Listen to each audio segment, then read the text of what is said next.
Put that coffee down.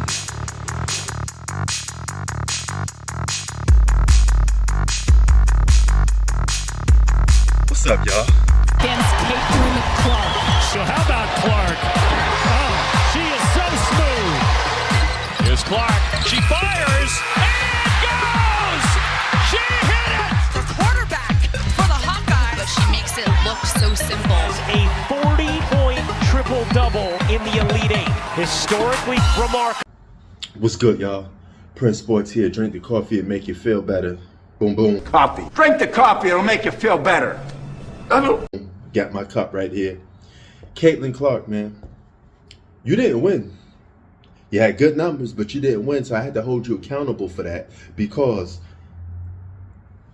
we have to hold these athletes accountable for their wins. They can't just get past a free pass for losing. I don't care what era it is. This is sports. You have to have dominant numbers and win at the same time. They can't have one without the other. You must perform and you must win most of the time. I understand people lose. That's part of sports. But you got to win more times than you lose. This is her back-to-back years of not winning the big one. So you got to hold her accountable for that. And she got called out by some former WNBA players, which is respectable. But nevertheless, I want to talk about her path going on to greener pastures. She's going to go to the WNBA. And her college game got 12 million views. People who didn't even like college basketball or future NBA basketball, women's basketball, period, they watched her. They watched her. That shows that she's a ticket drawer. She has the effect of making you want to watch her. She's the only WNBA player that's really been compared to a man. She didn't get compared to another WNBA player. They're calling her the woman version of Steph Curry. This girl could shoot from the parking lot. She's a great shooter. And she's must-see entertainment. And Steph transcends a whole basketball world by shooting threes. Everybody want to be like Steph now, right? The most influential basketball player in the world for this generation. So now you're going to have a bunch of girls that want to be like Caitlin Clark, shooting the three ball. And she's on commercials. She got offers from the big three, but she didn't tuck it because she knows she's going to make more bread by being the face of the WNBA. She's going to be the face of a whole entire league. She could be the savior of the sport because the sport is declining. If she could get asses in the seats and make you watch her, she's doing something right. Right. All right?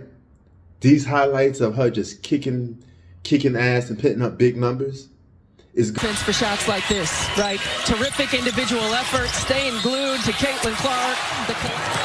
Caitlin here in the first half, and that's what it's going to take. And for Caitlin Clark to continue to trust them, to trust that the game is going to open up for her. And there she breathes a sigh of relief. Those two. Good, but nevertheless, I'm not too impressed fully because she can't win. She never won a big one yet. She had 2 years in a row to do it. Right?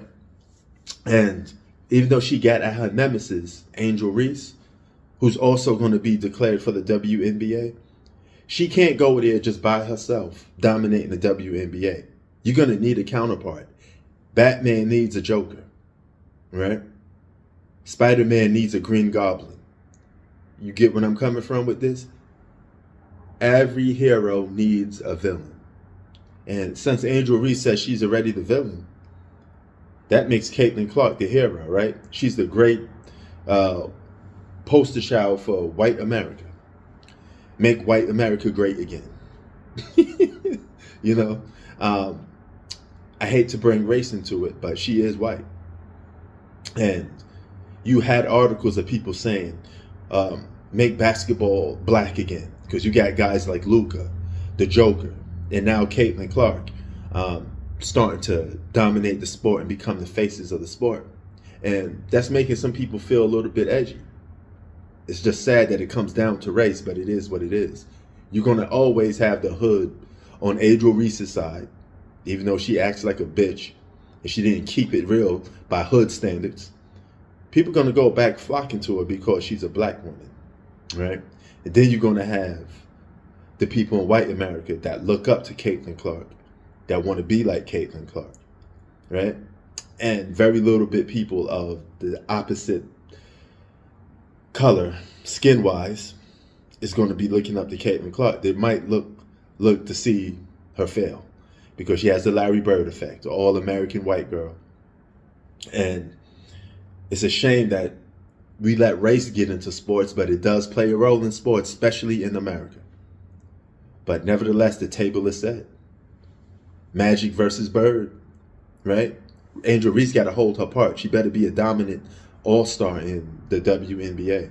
So does Caitlin Clark. But I think Caitlin Clark is more prone to being Caitlin Clark in the WNBA. She's going to have the ball in her hands. She's Showtime. The whole world going to want to see her play. So it's going to be easy access for her to shine because she's going to get to take multiple shots during games. They were saying, oh, she ain't going to get 40 shots a game. Like, hell, she ain't. She going to the Indiana, right? They're going to let her take as much shots as she wants. She's going to be the star of the show. Of course, they're going to let her shine. Get out of here with that. Sports out. Peace. Drink the coffee. Make you feel better.